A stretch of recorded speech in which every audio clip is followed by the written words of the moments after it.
Las opiniones vertidas en este programa son exclusiva responsabilidad de quienes las emiten y no representan el sentir ni pensar de Alianza Libertaria.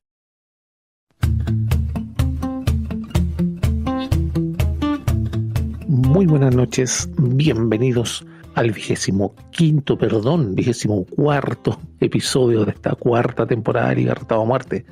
Y estamos con un panel estable y parto por el señor de los controles, don Infierno Cercano. ¿Cómo está el día de hoy?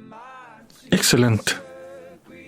Excelente con su bellota amada. Y también paso al hombre del futuro, nuestro corresponsal Reuters, don Ricardo Sánchez. ¿Cómo está el día de hoy? Hola, buenos días, buenas tardes, buenas noches, la hora que sea desde donde nos esté escuchando, de Arica a Punta Arenas o más allá de nuestras fronteras. Estamos muy contentos de que estés aquí con nosotros compartiendo un nuevo espacio. Te pedimos que por favor lo compartas en tus redes sociales, que se lo pases al grupo de los vecinos, al grupo de ventas del edificio, hasta el grupo de los apoderados, y sobre todo que nos des un cariñito por ahí en el link de Flow que se encuentra en la descripción para que podamos seguir haciendo estos maravillosos programas donde seguimos dando la batalla cultural por las ideas. Así que muchas gracias y esperamos que disfrutes el episodio y te quedes hasta el final. Esa es la idea. Y a todos los grupos donde se mandan los audios y todo, con el juego de Hermosilla y todo eso, a todos los grupos que tengan. Y paso a nuestro amigo favorito de la Alianza, nuestro gran Danilo Cruces. ¿Cómo está el día de hoy? Castro por el día, por favor. Bien, contento de poder participar. Gracias siempre por permitirme la participación en este grandioso programa, donde en cierto modo me gusta hacer algo de antagonismo. Así que y más porque hoy día nació nuestro querido Fidel Castro, grande, amado y muy bien ponderado, porque sin él crean que no estaríamos haciendo este tipo de programa y este tipo de batalla cultural. Así que contento. Sí, debo darte el punto de que gracias a que hay ideas de mierda nefastas como el marxismo, existe lo que es el libertarianismo, otros más que le tienen que jugar la contra. Eso es verdad. Y por último y no menos importante, directamente desde el litoral, la señorita Claudia Vera. ¿Cómo está el día de hoy, Clau? Hola, muy bien. Hace harto frío acá en el litoral, pero piola, el día estuvo súper bonito. Y a propósito del Fidel, no sé si cacharon el outfit de la Ripamonti. Andaba como vestida, se exacto. Le faltó, yo creo que tenía bigote, pero no se le notaba. Pero después echarle una miradita por ahí, andaba con un outfit muy parecido, andaba como a Fidel. Yo cacho que le quería hacer como que le hizo una sonrisita a su comandante. Después se los voy a mostrar por ahí en algún Twitter que apareció. Me imagino, debería haber puesto un letrero igual, así como subvención para los disfraces marxistas o algo así. Todo depende del estado. Bien freak, sí, bien freak. Sí, está en otro universo. Debería preocuparse de presentar los papeles para la postulación como se debe, ¿eh? Pero bueno, seguimos y como es de costumbre para nuestros estimados auditores, vamos al periplo internacional que va de la mano de don Ricardo Sánchez, directamente de la agencia Reuters. Explícanos por favor y ilústranos qué pasa más allá del charco. Seguro que sí, queridos amigos, y esta vez tenemos que empezar nuestro periplo internacional en el continente africano, donde este grupo de naciones ha tenido que declarar una emergencia continental por un brote de nada más y nada menos que la viruela del mono, o mejor conocida como Mpox o Mpox. Este año van 15.000 casos y nada más y nada menos que 461 fallecidos. El Organismo de la Salud Pública de África declaró este martes la emergencia continental por la viruela del mono y anunció que en las próximas semanas presentará un plan de respuesta común.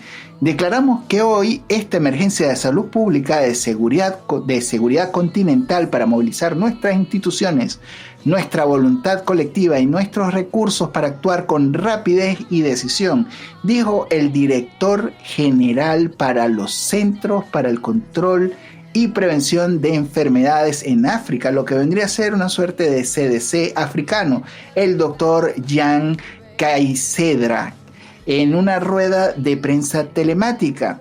Casella urgió a los Estados miembros de la Unión Africana, organismo del cual depende el CDC de África, a dar una rápida autorización de la emergencia por la viruela del mono, que jugará un papel fundamental para salvaguardar la salud pública y garantizar el acceso rápido y las intervenciones necesarias que salvarán vidas. En lo que va de este año 2024, se han registrado más de 15.000 contagios y 461 fallecidos por esta infección en 18 países distintos. La CDC de África ya advirtió el jueves pasado el rápido ritmo de propagación de la enfermedad y avanzaron en su intención de declarar la emergencia de alcance continental por su máxima forma de alerta. Según los datos arrojados por Casella, entre 2023 y 2024 ha habido más de un aumento del 160% de los casos de viruela del mono del África, y este año habrá más del doble de lo que hubo en 2023 e incluso más. En una rueda de prensa el pasado martes, el mayor organismo de salud pública africano volvió a señalar que necesitarán más de 10 millones de dosis de la vacuna para contener la emergencia, una cifra que se encuentra lejos de las 200.000 disponibles en este momento. Tenemos un plan claro para garantizar más de 10 millones de dosis, aseguró, y de las cuales 3 millones llegarán en 2024, aunque no dio detalles sobre dicho proceso. En los casos de esta enfermedad, cuyo principal foco infeccioso es la República Democrática del Congo, ya fue una emergencia sanitaria de alcance internacional entre 2022 y 2023 y se está multiplicando en África. Seguiremos esta noticia con detenimiento en próximos episodios porque este tema pica y se extiende. Ahora tenemos que trasladarnos a Atenas, donde en un incendio muy grave hallan un cuerpo calcinado tras el mega incendio a las puertas de Atenas, donde hay decenas de casas destruidas. Las autoridades de Grecia hallaron un cuerpo calcinado en la sede de una fábrica situada en una zona urbana de Brisila que se encuentra a las puertas del lado norte de Atenas, arrasada por un mega incendio que azota al país desde el fin de semana. Las primeras diligencias de los investigadores apuntan a que la víctima correspondería a una mujer de aproximadamente 60 años, propietaria de una empresa donde fueron encontrados sus restos. Sin embargo, todavía no ha podido ser confirmado debido al mal estado en el cual se encontraba su cadáver, explicó a EFE un portavoz de la agencia de bomberos. La situación respecto a la propagación de las llamas ha mejorado desde este martes considerablemente, ya que no se hablaba de un frente activo, sino de cientos de focos menores y dispuestos. Más de 700 bomberos y 200 camiones, 6 aviones y un número igual de helicópteros siguen operando en la zona para evitar que las fuertes ráfagas del viento reaviven las llamas.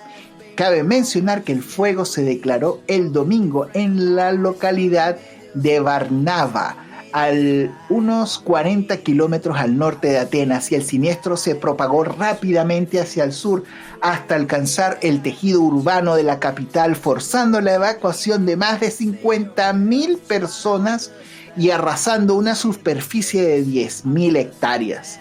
Las imágenes difundidas por la prensa griega son desoladoras y muestran vastas áreas de bosques totalmente calcinados, así como decenas de casas, empresas y coches.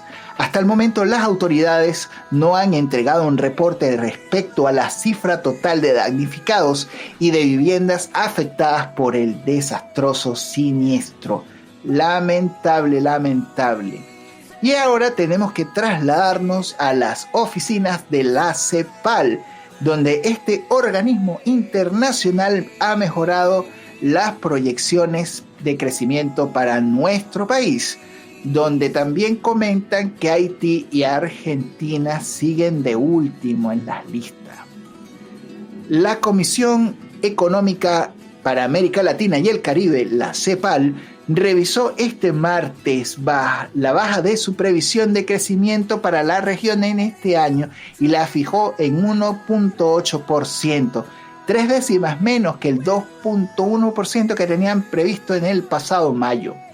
Para el 2025, este organismo de la ONU con sede en Santiago espera un crecimiento regional del 2,5%, impulsado principalmente por los países sudamericanos.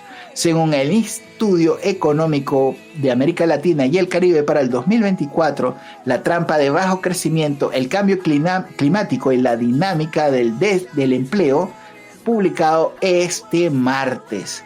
El informe indica que la región se mantiene estancada en una trampa de bajo crecimiento, acompañada de un mal desempeño de la inversión y una baja productividad laboral, a lo que se suma el poco espacio interno para implementar políticas macroeconómicas de reactivación y la incertidumbre global.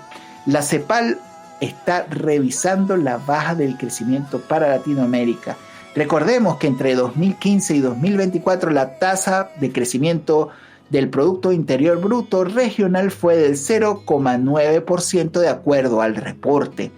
Enfrentar la trampa del crecimiento, aumentar el empleo y crear empleos con mayor productividad requiere el fortalecimiento de las políticas de desarrollo productivo y que sean complementadas con políticas macroeconómicas laborales y de adaptación y mitigación al cambio climático, dijo en la presentación el secretario ejecutivo de la CEPAL, el señor José Miguel Salazar Chiriach.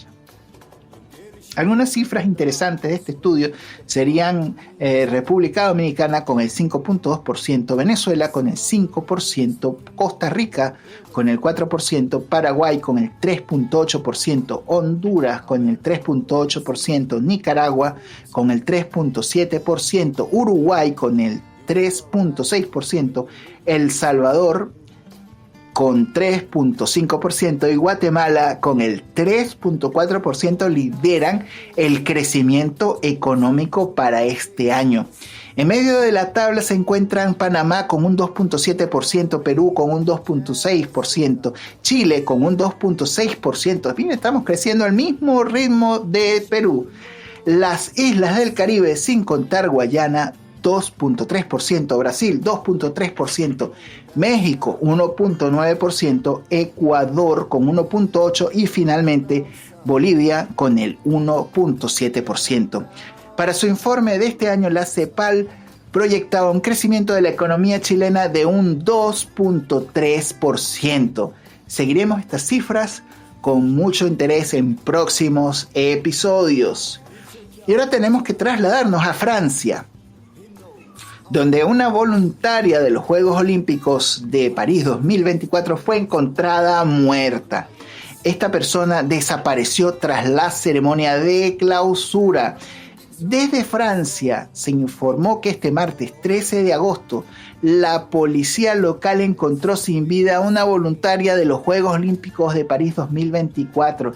Según informó a la BMF TV, la víctima desapareció tras haber asistido a la ceremonia de clausura del evento deportivo y posteriormente su familia informó que recibieron un mensaje de texto de un conocido indicando que el acompañante de esta última había hecho algo estúpido. Tras la investigación, la policía halló el cuerpo de la joven en una habitación del Hotel Dieu de París y además detuvo a un sospechoso. En la misma habitación se encontraba el acompañante de la víctima, descrito por la policía con un estado semicomatoso y sin hablar francés, y por supuesto fue detenido. Triste. Y ahora tenemos que trasladarnos a Ecuador, donde la vicepresidenta de este país denuncia presiones por el presidente Noboa para provocar su renuncia. Verónica Abad, que es la vicepresidenta de Ecuador, denuncia en una polémica donde defendió la inocencia de su hijo, que se encuentra en prisión preventiva por posible corrupción, y asegura temer por su propia vida. La vicepresidenta de Ecuador denunció que el presidente Daniel Noboa está presionando para que ella renuncie a su cargo y no ocupe la presidencia durante el periodo electoral de 2025. Noboa llegó a la presidencia de Ecuador tras imponerse en las elecciones anticipadas en octubre de 2023, con Abad como su acompañante o su compañera de fórmula. Sin embargo, poco después de asumir el cargo, las relaciones entre ambos se volvieron afectadas y el presidente envió a su vicepresidenta como embajadora a Israel. Por otro lado, las autoridades ecuatorianas detuvieron la semana pasada al hijo de Abad, Sebastián Barreiro, salpicado por un posible caso de corrupción por tráfico de influencias en el seno de la vicepresidencia. Barreiro fue trasladado a la prisión de La Roca en Guayaquil como medida preventiva. En este contexto, Abad denunció que no tiene precedentes de lo que acaba de hacer el presidente Noboa y señaló que la justicia ecuatoriana está maniatada. Mi hijo está en peligro en esa cárcel y por eso hoy levanto mi voz hacia la Corte Internacional de los Derechos Humanos, dijo en una entrevista para el canal costarricense Gente Opa. La vicepresidenta no puede trasladarse a Ecuador para visitar a su hijo, pues se consideraría como un desacato al encargo de fungir como embajadora en Israel. Por eso asegura que desde Quito la quieren forzar a su dimisión, a que renuncie. Hago responsable al presidente Noboa por mi vida y por la vida de mi hijo, denunció Abad. La justicia en Ecuador dictó la semana pasada prisión preventiva durante 90 días para el hijo de la vicepresidenta por supuestamente haber perdido un porcentaje del sueldo de una persona que facilitaría como trabajador de la comunicación de la vicepresidencia y que estaría bajo el mandato de su madre. Y bueno amigos, ahora tenemos que trasladarnos a Estados Unidos, donde en medio de la entrevista del candidato republicano Donald Trump con el ejecutivo, con el señor Elon Musk, dice, Trump ironiza con el disparo durante la entrevista con Elon Musk: la inmigración ilegal me salvó la vida. El expresidente estadounidense y candidato republicano Donald Trump aseguró durante una entrevista con Elon Musk que la inmigración ilegal le salvó la vida el día de su ataque y bromeó con que incluso va a dormir con el gráfico que mostró al público y que al girar la cabeza le permitió esquivar la bala. La inmigración ilegal me salvó la vida, dijo el magnate en una conversación en directo con el dueño de X en esa misma plataforma. El ataque, en el que resultó herido en una oreja, que tuvo lugar el pasado 13 de julio durante un mitin en Butler, Pensilvania, un joven de 20 años abatido después por los agentes le disparó desde un tejado que estaba fuera del recinto y consiguió matar a una persona del público y herir a otras dos. Justo antes de ser alcanzado en la oreja, Trump giró su cabeza para mostrar a la gente un gráfico en el que apuntaba, según las cifras, el descenso significativo de la caída de la llegada de la inmigración ilegal durante su mandato. Fue un milagro. Si no hubiera girado la cabeza, no estaría aquí hablando contigo por mucho que me gustes. Le comentó a Musk en una conversación de unos 45 minutos con algo de retraso, según el magnate, porque la red sufrió un ataque masivo de negación de servicios conocido como The DOS. Trump también dijo alegrarse de haber usado ese gráfico.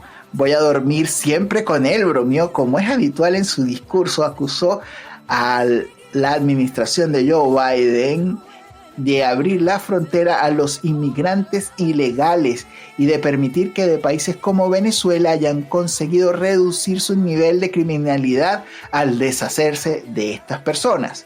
El exmandatario restó además importancia a la rapidez con que se levantó tras el ataque y ofreció una imagen que ha quedado para la posteridad, con la oreja ensangrentada y el puño en alto mientras estaba rodeado por las fuerzas del orden. Quería hacer saber al público que estaba bien. era algo muy importante para mí. Cuanto antes que me levantara y levantara el puño para saber que estaba vivo. Y cuando lo hice, se aliviaron y se alegraron. El lugar se volvió loco, destacó Donald Trump. Su conversación con Musk tuvo lugar el mismo día que Trump volvió a estar activo en X con distintos mensajes de carácter electoral. Su última publicación databa del 8 de enero de 2021. Fue entonces cuando la empresa conocida como Twitter decidió suspender su cuenta en medio de la tensión política derivada de las presidenciales del 2020 en medio del asalto al Capitolio por parte de algunos simpatizantes. Y ahora tenemos que trasladarnos a Venezuela, donde Maduro acusa a los dueños de TikTok de promover una guerra civil contra Venezuela. El presidente o el dictador Nicolás Maduro acusó a los dueños de la red social de TikTok, propiedad del chino Zhang Yaming, de promover una guerra civil en el país que atraviesa por una crisis política luego de robarse las elecciones del 28 de julio como resultado oficial que no es reconocido por buena parte de la comunidad internacional. Miren lo inmoral que es TikTok. Acuso a los directivos y dueños a nivel mundial de querer la guerra civil en Venezuela, de apoyar el fascismo en América Latina y en el mundo, dijo el mandatario durante una reunión con los jefes de las instituciones de la dictadura. Reprochó que la plataforma haya suspendido su posibilidad de hacer transmisiones en directo. Luego aseguró que de haber mostrado una exposición con el fiscal general Tarek William Saab sobre la violencia desatada en el contexto de las protestas electorales, que salda con 25 muertos y 2.400 detenidos según las fuentes estatales. Quiero decirle a los bandidos inmorales de TikTok que los hechos de violencia vienen de ustedes y de todos esos videos violentos de TikTok. Maduro criticó durante los días 28, 29 y 30 de julio, cuando se registró el mayor número de protestas contra su anunciada robo electoral, y esta retransmitió en directo los asaltos a hospitales, centros de salud, escuelas, plazas públicas y alcaldías, hechos por los cuales responsabiliza a la coalición opositora. Y bueno, después de tanta parafernalia, tenemos que trasladarnos al siguiente degenerado, Argentina, donde Alberto Fernández reconoce las peleas con Fabiola Yáñez, pero niega las agresiones. Yo la golpeé. El expresidente Alberto Fernández admitió que las discusiones con su expareja Fabiola Yáñez fueron frecuentes, pero pudo haber violencia verbal, pero afirmó que la misma fue mutua, pero nunca física. Fernández dio una entrevista al diario El País de España y reiteró que defendería su versión ante los tribunales, y además consideró que la denuncia de Yáñez es falsa y que estima que lo denunció porque alguien la incentivó con otros fines.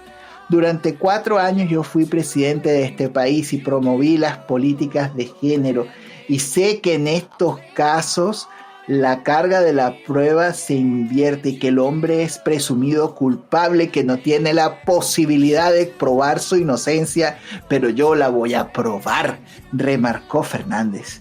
Estoy siendo acusado de algo que no he hecho. No he golpeado a Fabiola, nunca he golpeado a ninguna mujer. Estuve 18 años con la madre de mi hijo mayor y 11 años con Vilma Ibarra y nunca he tenido un episodio de esta naturaleza, dijo. Y agregó: he visto las fotografías por los medios, pero no he tenido acceso a la causa aún. Nunca llegaron a mi conocimiento por ningún medio, y lo que voy a hacer es esperar ir a la justicia y que la justicia resuelva.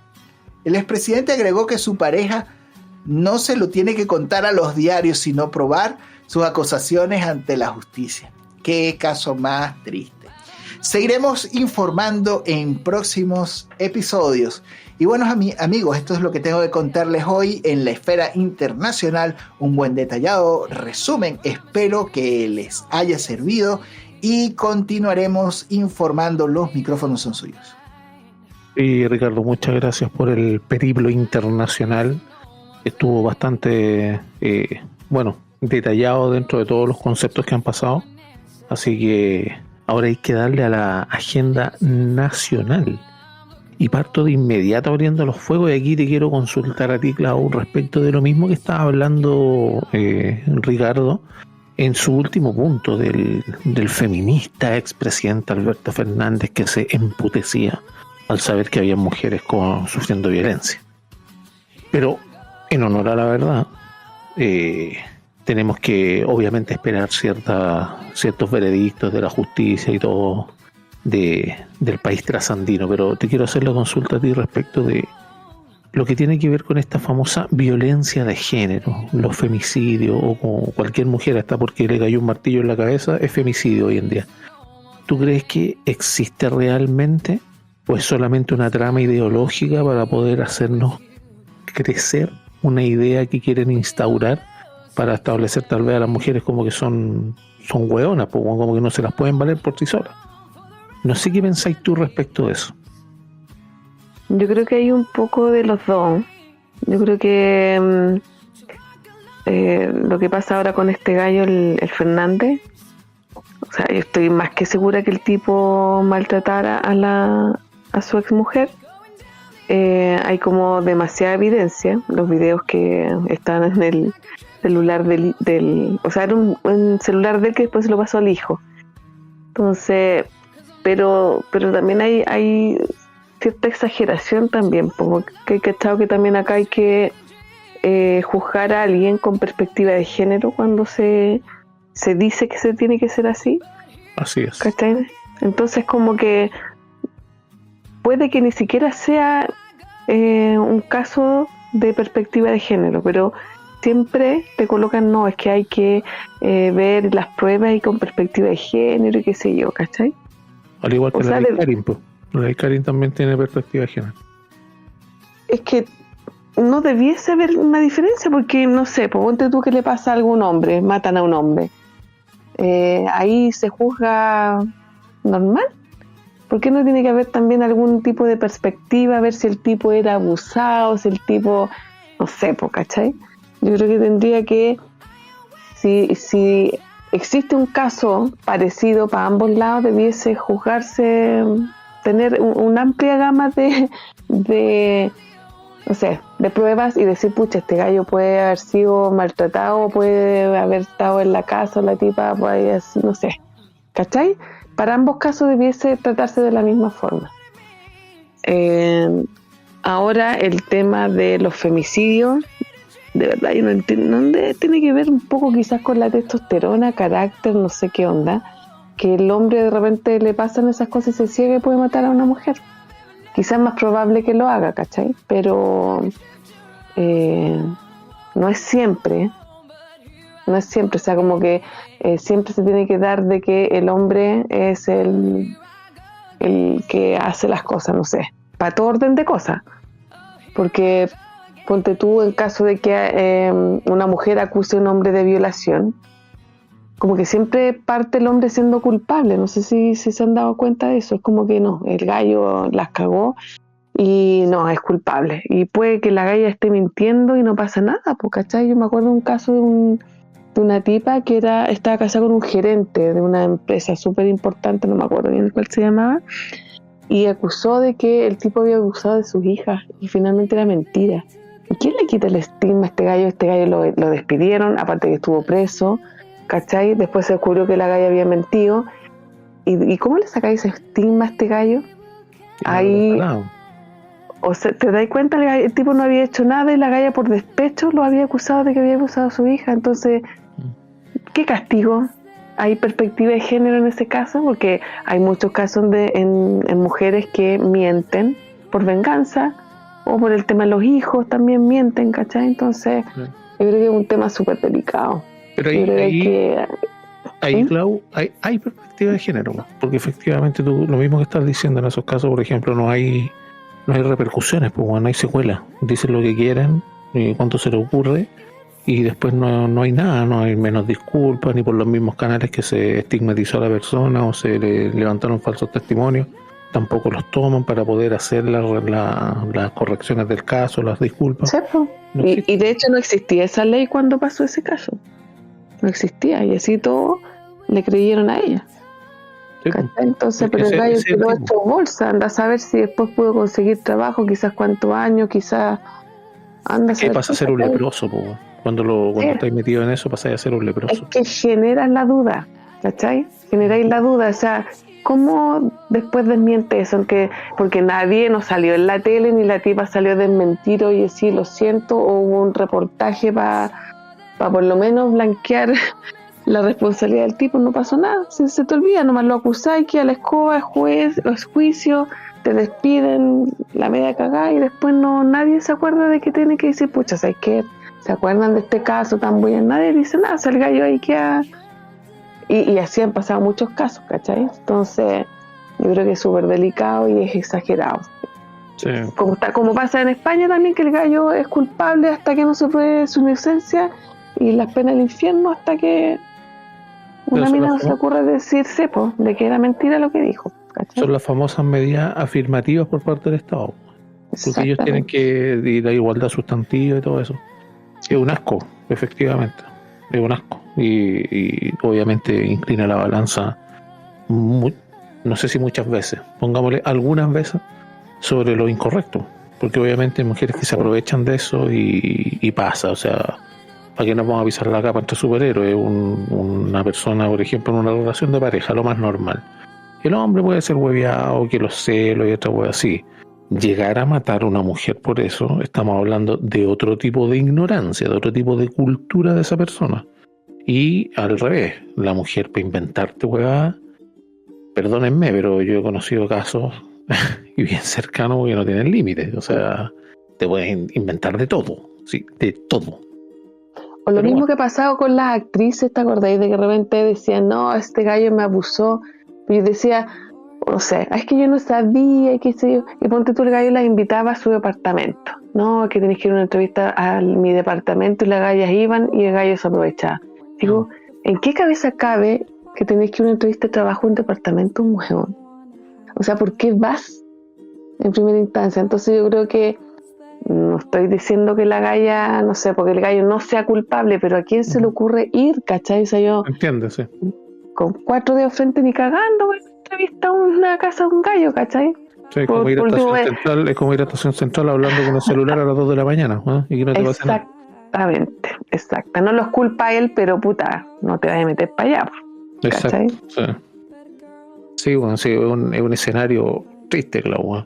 Y te quiero consultar a ti, Danilo, este mismo tema que estamos hablando con la Clau. A ti, ¿qué te parece respecto a esto mismo que tú tal vez puedas considerar, por ejemplo, como el mismo sesgo que menciona acá la interna? ¿Existe esto o es meramente algo ideológico? ¿Qué te viene a ti como comentario de esto? ¿A qué te refieres con que dices existe esto o es meramente ideológico? ¿Que si existe el sesgo de género? No, si existe lo que estaba en la pauta, lo que tiene que ver con la violencia de género, ese es el ramal más grande. Ahora, lo que tiene que ver con las acciones afirmativas del Estado, claro, ahí podríamos decir el sesgo de género, pero como lo quieras tomar, me refiero a que la balanza esté inclinado solamente hacia un lado, dependiendo de lo que tienen entre medio de las piernas las personas. Eso. Yo creo que sí hay violencia de género, pero por ejemplo en este caso puntual de Alberto Fernández, no sé que hasta qué punto existirá esa inclinación de balanza, entendiendo que hay pruebas, ¿cachai? Y que lo podrían incriminar. Yo creo que se va a inclinar la balanza porque este caso es mediático nomás, pero si no fuese mediático habría que ver hasta qué punto se podría favorecer a la expareja, ¿cachai? Pero ella dice, por ejemplo, que esto como antecedente nomás, que el Ministerio de la Mujer, esa hueá inútil que tenían al otro lado, le dice que no lo pescó. Básicamente por la exposición mediática, obviamente, de la pareja del tipo este. ¿Por la exposición mediática o porque era político? No la exposición mediática. La exposición. Sí, pero puede. Persona políticamente expuesta, como quieras tomarlo, se refiere a que está en el ojo, más que cualquier otra persona como nosotros, por ejemplo. No, claro, pero puede que haya sido más no porque haya sido una persona mediática, sino porque haya sido un político, propiamente tal, ¿cachai? Y quizás también por eso. Entonces es peor, pues. Por eso te digo, si Argentina es Argentina, pues te podía encontrar con cualquier eh, con cualquier pastelazo con ellos. Pero yo creo que sí hay, en términos generales, relacionados a la temática, sí hay violencia de género. Lo malo es que se mal utiliza. Lo malo es que un sector político en específico lo utiliza para hacer campaña y hacer política. Y ahí es donde se prostituye el concepto, ¿cachai? La izquierda. Y sí, y al final es más perjudicial que beneficioso. Sí. Sí, que eso es lo que dicta el sentido común, porque tal vez tú estás respondiendo ahora y pensándolo en la misma, ¿cachai? No es una respuesta predefinida. Y ahí es donde de repente se escapan un poco estos casos y empiezan a salir personas, o llamémoslo casos, valga la redundancia, en la cual tú te das cuenta que efectivamente estas afirmaciones positivas son nefastas, o nefastas para el orden social, porque de hecho causan, cuando han salido todos estos ministerios, estas afirmaciones positivas, que soy majadero en ello, pero nos tienen inundados de acciones positivas por parte del puto Estado, ocurren estas especies como de desquite, considero yo. No sé si tú lo podrías considerar así, por ejemplo, teniendo en cuenta que la mayoría del aumento tanto en depresiones, en suicidios o en violencia contra la mujer, porque recordemos que el femicidio, correctamente dicho feminicidio, corresponde solamente por la naturaleza de mujer de recibir violencia, no así si te van a quitar un celular o te están asaltando. Pero bueno, independiente de eso, ¿cómo se considera los casos, por ejemplo, cuando matan a un niño, no sé, al otro lado de la cordillera, una par de mamás lesbianas, por así decirlo? O acá en Chile, que inculpen a alguien, lo mismo que decía la Clau, inculpen a alguien por algo que pasó hace 90 años, weón, estoy caricaturizando, hace 30 años, hace 40 años, y la persona no sabía, y se le culpa solamente por un mero testimonio. Ahí consideráis tú que existe ese sesgo, porque obviamente estoy hablando si existe positivamente tanto como negativamente en contra del hombre.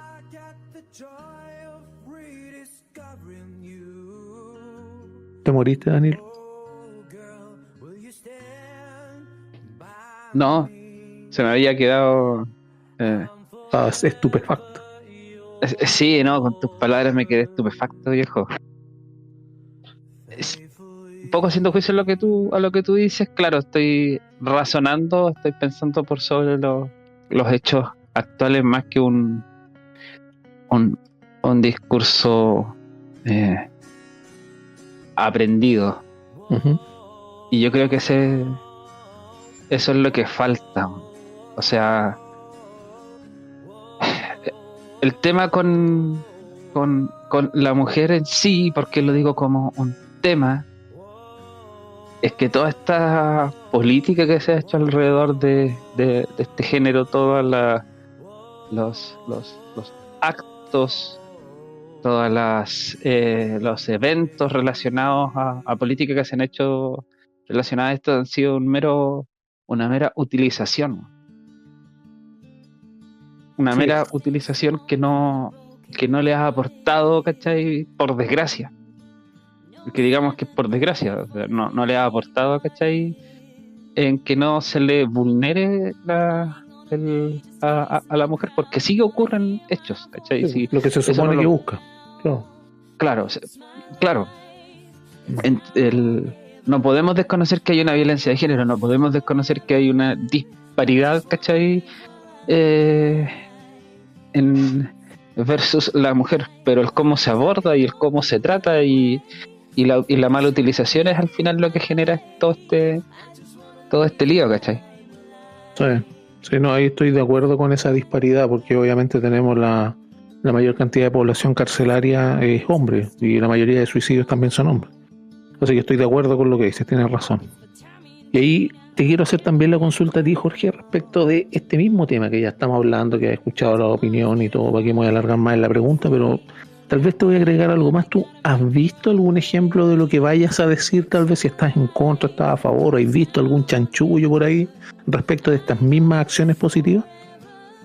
No sé, la verdad, mira. Lo que pasa es que déjame abordar este tema de otra manera, porque ustedes hablaron de la disparidad de fuerza. Y eso se ve claramente en la estadística de infanticidio. El 90% de infanticidio, por no decir más, tengo entendido que es muy raro que un infanticidio sea ejecutado por el padre, siempre es la madre, ¿cachai? Y ahí eso se da por una disparidad de fuerzas, ¿cachai? Entonces cuando tú tienes un conflicto con ese nivel de disparidad de fuerza, como puede ser de un adulto o un niño, suele terminar con el que tiene menos fuerza muerto, pues, bueno. Y esto se reafirma, por ejemplo, en el caso de la violencia de pareja, por ejemplo, que más hombres matan a mujeres, es por eso, porque hay una disparidad de fuerza evidente. El hombre es más fuerte que la mujer, ¿cachai? Y eso sin mencionar que el hombre por naturaleza biológica es práctico.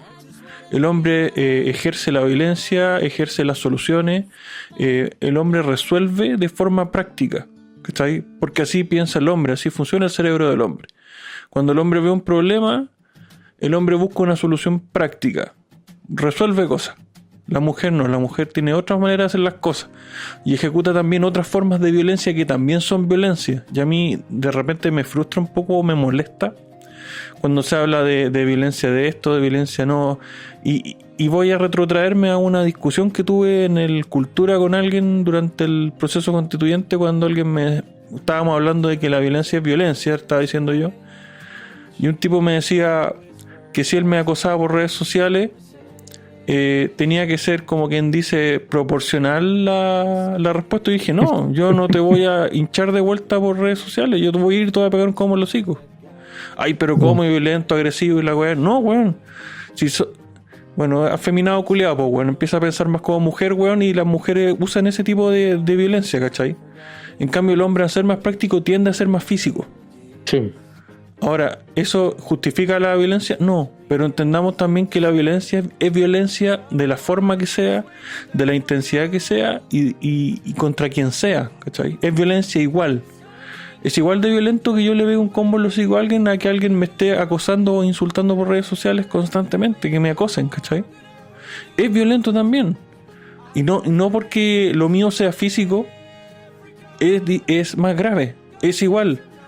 Y es más, muchas veces esta weá, por ejemplo, está el bullying, está una serie de cuestiones que llevan, por ejemplo, el hombre tiene la tasa de suicidios mucho más alta que la mujer, y muchos de esos suicidios también tienen que ver con un acoso o con violencia dentro de la pareja ejercida psicológicamente por la mujer. O sea, y eso está directamente relacionado, o sea, no es tan raro. Y si evaluamos por resultados, ¿cachai? Entonces, claro, el hombre cuando agrede a la mujer y puede terminar en la muerte, sí, pero resulta que la agresión psicológica de la mujer puede terminar en el suicidio del hombre. Ambos casos terminan en la muerte de una de las personas. Claro. Entonces, si hacemos una valoración por las consecuencias, las distintas formas de violencia, de las formas que se ejecuten, terminan en lo mismo. Por lo tanto, son igual. No puedo hacer esa diferencia entre, no, es que la violencia física es más mala, no. La violencia es violencia. Y como relativizamos las cosas, también después, bueno, esto tiene que ver con la mierda esta de la construcción, bueno, con quitarle el significado a las palabras. No, bueno, violencia es violencia. Y no se justifica en ningún caso, excepto en la defensa, por supuesto. Que ahí yo digo, yo no soy Jesús, bueno, no te voy a dar la otra mejilla, te voy a responder con un combo en los hocicos, porque tengo legítimo derecho a defenderme, ¿cachai? Entonces, cuando se habla de violencia de género, es una forma de relativizar la violencia. Otra forma de relativismo. Entonces, para mí, esta weá de darles apellido a las cosas me parece una estupidez gigante. Y me parece el peor camino a tratar de encontrar soluciones a los problemas. Claro, me pareció cuando los políticos dicen voy a ser claro, y lo que menos hacen es ser claro. Pasa efectivamente, y ahí es donde llama la atención, por ejemplo, toda esta parte de constructivista que tú dijiste, que viene de la mano del posmodernismo y otras cosas, y yo no puedo dejar de mencionar a dos grandes autores que son referentes para los progresistas, tanto como Noam Chomsky y como Michel Foucault. Y ahí es donde me causa este choque respecto de esta disonancia, respecto de lo que tiene que ver con la violencia. Porque efectivamente ellos tratan de reconstruir, en este caso, ese concepto, pero el mismo Foucault, por ejemplo, valida la violencia en tanto que el Estado es posterior al hombre. Por ende, se valida lo que es la violencia respecto a la respuesta ante una agresión.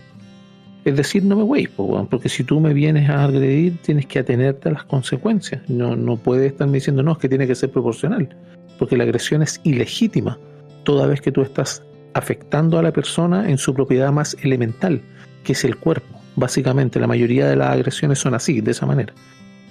Y bueno, y está por el otro lado Chomsky, que tiene que ver con la parte ya, estamos hablando ya más filosóficamente, pero lo que tiene que ver con la desobediencia civil, y que hablaba el imbécil del Marítimo, que no tiene idea, yo creo que no ha leído a Chomsky, pero respecto de cómo se aplica, en tanto que, por ejemplo, una persona ve al vecino no pagar el impuesto y se queda callado.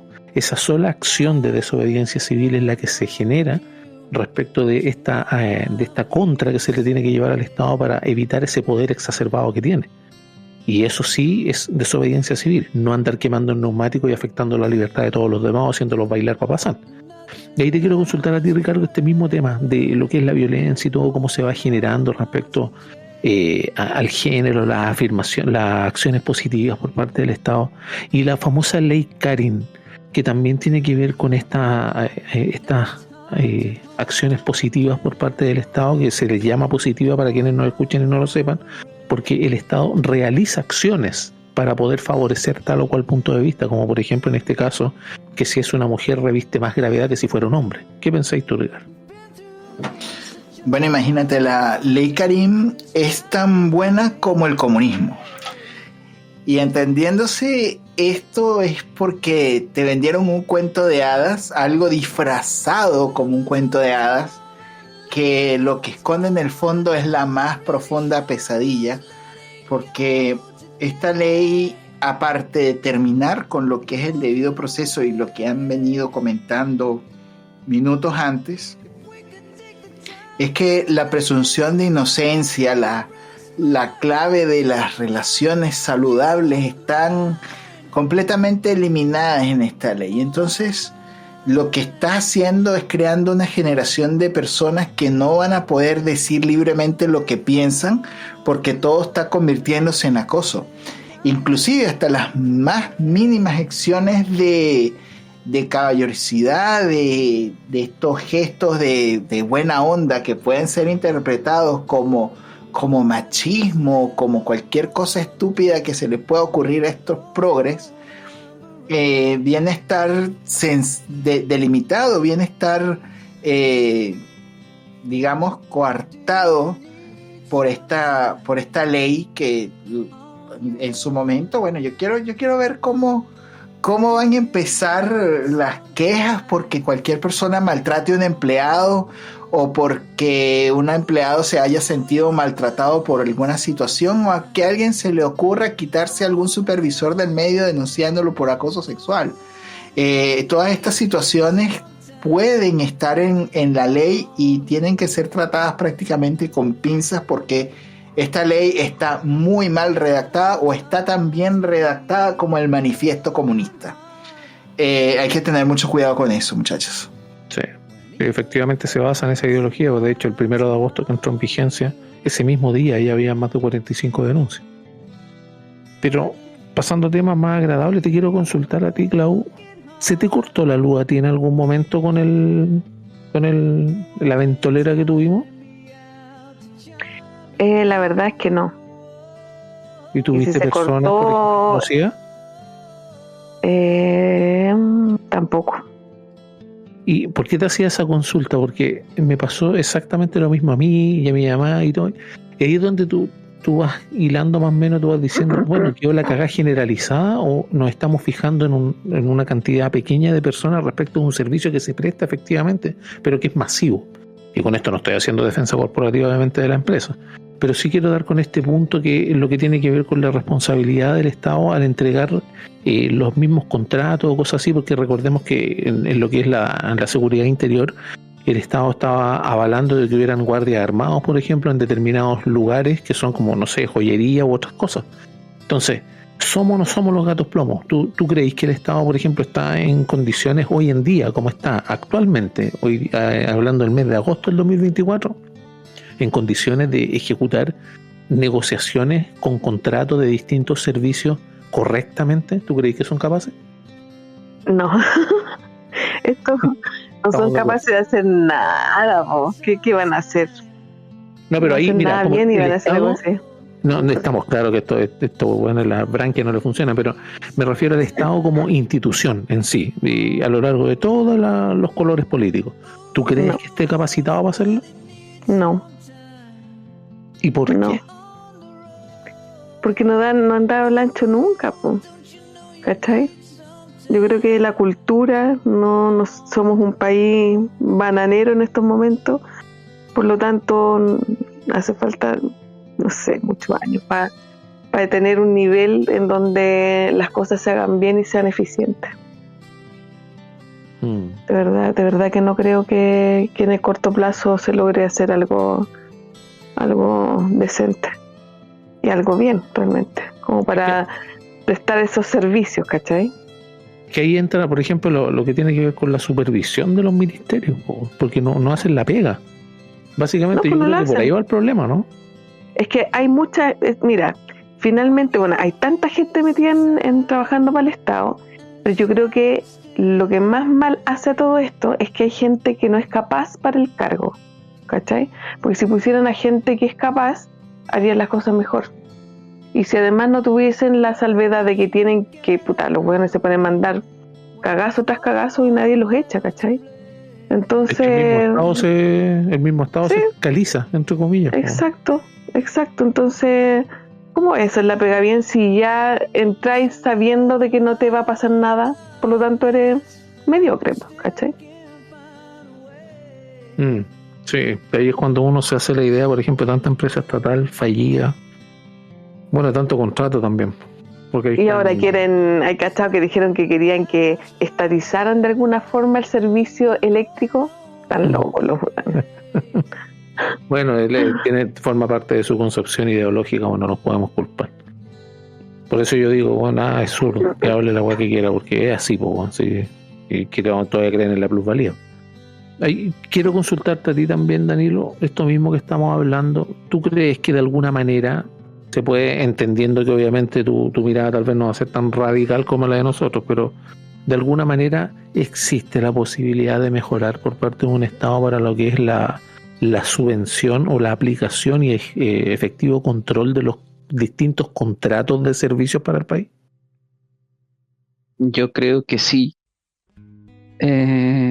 Quizás, y aquí quizás me voy a sonar raro lo que voy a decir, pero quizás dejando la fiscalización a un ente privado, por ejemplo,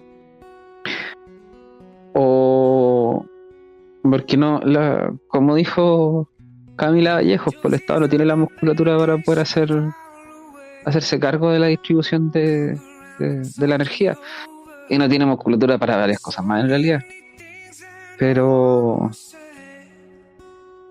también hay, y ahí está el tema, que no sé cómo se podría, porque no es llegar y decir voy a cambiar a Enel o CGE por otra empresa, por Exacto.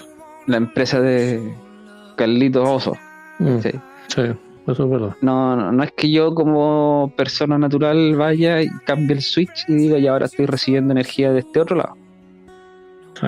Entonces todo eso conlleva un proceso de licitación a nivel internacional, ¿cachai? Donde las empresas participan, etcétera. Así, la gran brecha quizás no está en la empresa propiamente tal que hace la distribución, en él puede que se haya aprovechado, puede que haya falseado los datos, puede que haya dicho no, sabéis que me voy a hacer el loco con esto, puede que así haya tenido la fuerza para afrontar esta crisis de mejor manera y no lo quiso a sabiendas, etcétera.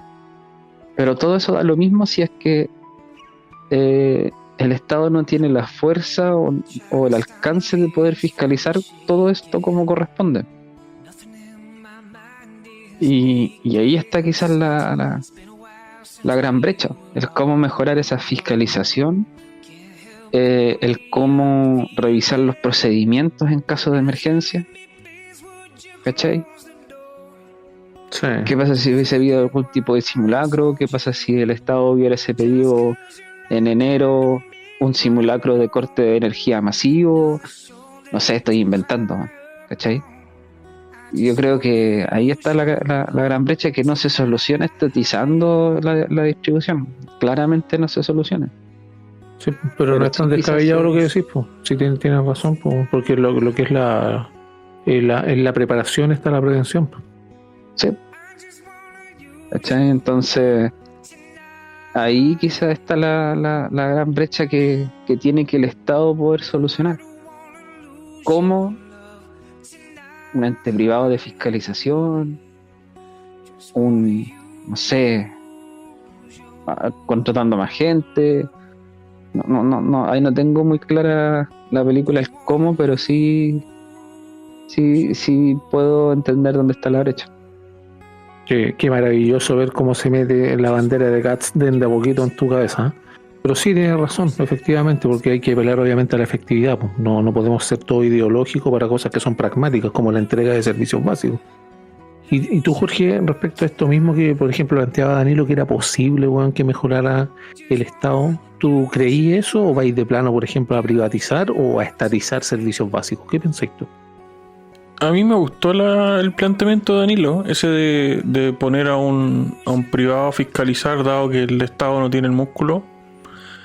Obviamente como ente fiscalizador dependiente obviamente del Estado y que tenga que rendirle cuentas también, pues no que sea totalmente autónomo obviamente, pero no me parece para nada mala idea. La verdad que creo que se podría ejecutar, y se ha visto, o sea, la sociedad civil organizada siempre va a resolver los problemas de mejor manera. Ahora siempre hay excepciones, hay casos y casos, ¿cachai? Y también más allá de la filosofía, ¿cachai? Más allá del pensamiento político, he dicho muchas veces que igual hay que bajar a la realidad, ¿cachai? Y los idealismos son eso, ideas, son ideales, y la realidad no es ideal, ¿cachai? La realidad es práctica. Es como lo que pasa con el voto, ¿cachai? Que a mí no me gusta que sea obligatorio, pero entiendo que deba hacerlo, dadas las circunstancias, ¿cachai? Entonces apoyo que lo sea. Por eso me parece bien lo que plantea Danilo ahora. Respecto a la prevención, igual me hace sentido de que la empresa o quien haya, o que el contrato no tenga contemplado, weón, una emergencia tipo huracán, porque aquí en Chile no sufrimos huracanes, ¿cachai? Pero yo creo que hay que ver la respuesta, creo que hay que ver cómo se desarrolla esto. Creo que la estatización es un mal camino. Lo que quizá podrían, y yo estaría de acuerdo que se hiciera quizá, es aplicar algún tipo de sanción a la lentitud de la respuesta, pero no sé, es que esta situación es rara. Tengo la sensación de que no tenemos toda la información, ¿cachai? No creo que el privado esté dando toda la información, y no creo que el gobierno tampoco, el ejecutivo tampoco esté dando toda la información. Disculpa, Inferno, aquí te quiero agregar algo, porque es que serían demasiado básicos el no haber en la licitación puesto algún tipo de emergencia, weón. Es que puede que no lo hayan hecho, weón. Es que a veces caen en ese ridículo, caen en eso, weón. Es que sería mucho. Oye, sería demasiado. No es raro. No es raro, viejo. Oye, Acuérdate que cuando se hizo la asignación de cunas, weón, por parte de la Junki, weón, sí, se arreglaron de lo lindo. Y habían contratos y fiscalizaciones. No, por eso digo que es un absurdo. Entonces, Pero ahí se arreglaron, ¿cachai? Ahí hubo una intención de no hacer las cosas bien para beneficio propio. Sí, pero estaba la Contraloría y yo me refiero a la fiscalización tributaria en ese aspecto. La fiscalización contable, mejor dicho. En ese aspecto solamente me refiero, porque obviamente la mamá de Giorgio Jackson a todo esto, por si acaso, ¿por qué no nos escucha? bueno, es que siempre hay cosas detrás, po, weón, y es el problema con la política y de la forma que se hacen las cosas en este país, po, weón. Yo recuerdo, por ejemplo, cuando se estaba hablando del tema de la licitación para las compañías telefónicas, ¿cachai? Que saltó una idea en una de las comisiones de, no sé, pues, bueno, poner, por ejemplo, que hubiera wifi estatal en los colegios como parte de las licitaciones, ¿cachai? Y esa idea se desechó porque el Estado prefería, en vez de eso, poner impuestos, ¿cachai? Y subir, hacer como retenciones en plata, weón, ¿cachai? En vez de ofrecer ese tipo de servicios. Entonces, no sé, weón, yo creo que, insisto, no tenemos toda la información y yo la verdad me gustaría saber cómo se llevó a cabo esta licitación, cuáles fueron las condiciones reales de la licitación, porque hasta ahora creo que todos, tanto nosotros como los medios de comunicación, hemos especulado, weón, de esta licitación y no la hemos visto. No la vamos a ver. Sí. Y no la vamos a ver, pero ¿cacháis lo complejo que es eso? ¿Por qué no la vamos a ver? Debería estar disponible, de hecho. Sí. Por último, que te digan ya, con clave única, por temas de estrategia, ya, ponle lo que queráis. Pero si alguien tiene clave única y es ciudadano, debería tener el derecho, efectivamente. Y ahí hay una idea, por ejemplo, a mejorar. Alguna plataforma de verdad de acceso. No el acceso a la transparencia que hay hoy en día, que tenemos Entonces, 6 meses en que te respondan. déjame terminar la idea entonces. No quiero pensar, quizás estoy siendo mal pensado, pero tal vez, como dice Danilo, no se incluyeron situaciones de emergencia, quizás en pos de obtener otro tipo de beneficios que no se han transparentado y que no vamos a tener la información. De ahí cerremos todo por fuera y nos vamos, pues, bueno. Porque básicamente eso es lo que debiera pasar. Si se están entregando semejantes contratos con semejantes ganancias, y ojo que la mira a las ganancias a mí me da lo mismo que se hagan los más ricos del mundo. Si el tema, bueno, es cómo se contrapresta esta ganancia que ya está asegurada, por así decirlo, podría ser estados contables a futuro, una cuestión que no todas las empresas pueden hacer. De ahí, Ricardo, la misma consulta a ti respecto de esta responsabilidad estatal. ¿Tú consideras que puede llegar a funcionar o qué opinión tienes de los comentarios que han dicho los demás? Oye, sería muy interesante la posibilidad de poder agregar una auditoría privada, porque es que, mira, Chile tiene muchos problemas con respecto al tema de la transparencia, ¿no? De hecho, los organismos ciudadanos o los distintos, digamos, entes necesarios de hacer la fiscalización, inclusive sería interesante que los partidos antagónicos se fiscalizaran entre ellos y que tal vez algún actor, probablemente alguna universidad, y que pusiera a sus propios estudiantes a revisar las auditorías.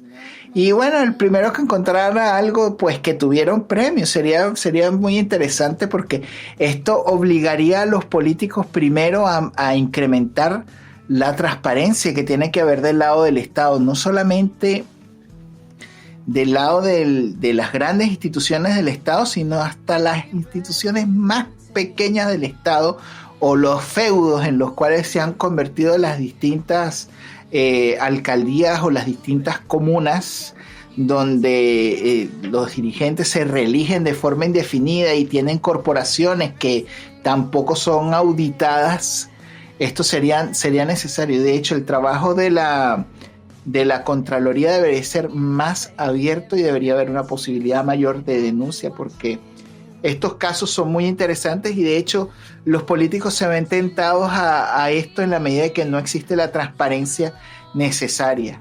Y de hecho las personas tampoco han desarrollado mecanismos para esto. Es un tema muy interesante, sobre todo ahora en el uso de las tecnologías que pueden hacer grandes diferencias con respecto al cruce de los datos que están proporcionados en los distintos cruces que están ocurriendo. Sería muy interesante verlo. Sí, de hecho, la tecnología tiene en vilo al dictador Maduro ahí en Venezuela. Precisamente. No esperaban la avalancha de acta y otras cosas que preparó muy bien la oposición en ese caso. Y como ya pisamos la hora, lamentablemente, tengo que ir dándole el pase a cada uno para sus palabras finales. Así que parto por nuestro invitado favorito del otro lado, que ya cada vez ve más la luz, más cercano a nosotros, don Danilo Cruces. Sus palabras finales, por favor. Como siempre, muchas gracias, Oso. El poder conversar los distintos puntos de vista siempre va a ser importante, siempre va a ser interesante que la gente pueda razonar y pensar. O forzarlas a ellos, algo que es difícil, algo que muchas veces se piensa, se dice, oye, pero la gente tiene que hacerlo sola. Y yo creo que hay una arista que dice que no, que hay que ayudarlas o darles un empujoncito, y estos espacios son para eso. Así que muchas gracias por la participación y la conversación. No, gracias a ti por participar y por abrirte también a otras opiniones. Siempre se valora.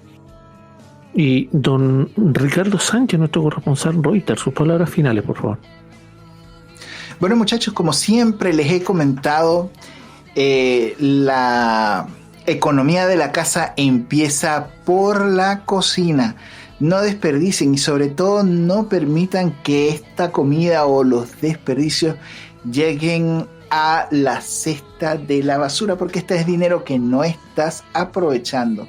Y para salirme un poquito de mi tertulio de estos mensajes que siempre doy, les recuerdo que el próximo sábado 17 de agosto en Parque Almagro, detrás de la estación del metro, habrá una concentración de venezolanos que estarán llevando sus actas de los centros de votación donde les tocaba votar, bien sea en Venezuela o en el exterior, por la defensa de la elección que está intentando robarse el dictador Nicolás Maduro. No es necesario que seas venezolano para apoyar esta causa por la libertad y por la democracia. Los esperamos el próximo sábado 17 de agosto a las 18 horas detrás del Parque Almagro, cerca de la estación de metro. Muchas gracias. Gracias a ti, Ricardo, y sí, a apoyar dentro de todo lo que se pueda a los que puedan desplazarse o pasar por último por ahí. Es bueno hacer esa presión. Señorita Claudia Vera, sus palabras finales, por favor. Quería comentar lo que dijo Gaspar Rivas, de que él no tenía los medios como para comprarse una casa. Así que no sé si hay gente tan adinerada o amable para que hagan una colecta para este pobre hombre que no tiene las lucas, gana más de 7 millones pero no puede comprarse una casita, pobrecito. Así como un burócrata, miente en la cara, no sé qué, da tanta rabia ese gallo imbécil. Bueno, eso, chicos, hasta la próxima semana. Gracias, Clau, no me podía esperar menos. Sería de antología una conversación entre ese imbécil y el Navarro, ¿eh? De antología. Y paso a don Jorge Romero, sus palabras finales, por favor. Mira, me quedé pensando en cuando Danilo habló del pensar, de obligar a pensar. Quizás eso es un poco egoísta porque creo que la felicidad está muy de la mano con la ignorancia. Y creo que la única manera de que una persona en su vida sea totalmente feliz es siendo totalmente ignorante.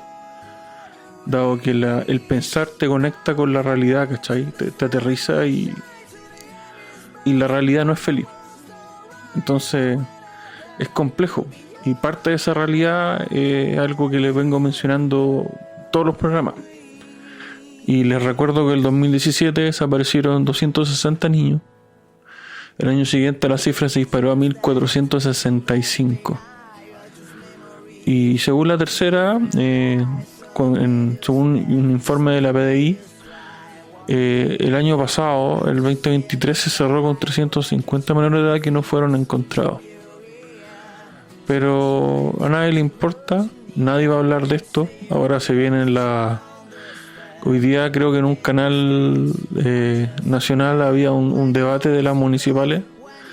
Estos temas como la niñez y niños que desaparecen no van a estar ahí y no se van a conversar porque los niños no votan, los niños no salen a protestar. Qué mierda de sociedad es la que vivimos. Hasta otra. Y justamente hoy día que tocamos la violencia, efectivamente pasa eso. Eso también no hay violencia. Otra cosa es que no lo perciban los que son víctimas de ella. Y no debemos olvidar que los niños son el fundamento de la sociedad. Tampoco debemos olvidar lo que tiene que ver con la precarización de los servicios básicos que se supone tendría que entregar el Estado. No estoy de acuerdo con ellos, pero sí debiera entregarlos tal como rezan siempre.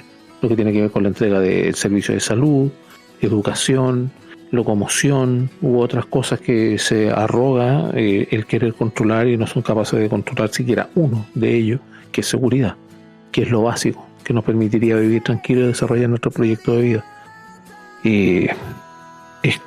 Es labor de todos crear a nuevos ciudadanos, nuestros hijos, los llamo, los insto a que sean pensadores críticos, a que se hagan su futuro ellos. Nosotros podemos tener todos los defectos que queramos como padres, siempre estamos aprendiendo. Pero tus hijos deben pensar por sí mismos y debes darle la libertad de hacerlo y de hacerse responsable de sus propias acciones. Si tu hijo va a meter la pata, lo siento, pero tiene que meter la pata, no lo evites. Lo único que vas a hacer es dañarlo. Y no los dañemos más, porque ya no se les toma en cuenta. Debemos tomarlos en cuenta, pero de verdad. No ideologizándolos, no toqueteándolos en los colegios, no tratando de hacer que se hormonicen. Hay un reportaje que yo se lo voy a compartir a toda la alianza aquí por interno y a quien pueda, porque lo descargué, el de TVN, que dice relación con esto mismo. Véalo, búsquelo en YouTube, estimados amigos. Véalo tal vez en el link ahora de este programa, a lo mejor lo podemos colocar, un link directo para que se vea ese programa, porque ahí queda de manifiesto las atrocidades que le hacen a niños, sobre todo a las niñas, porque una mastectomía no es chiste. Cagarle la vida a un niño no es chiste. Muchas gracias por estar ahí, que viva la libertad.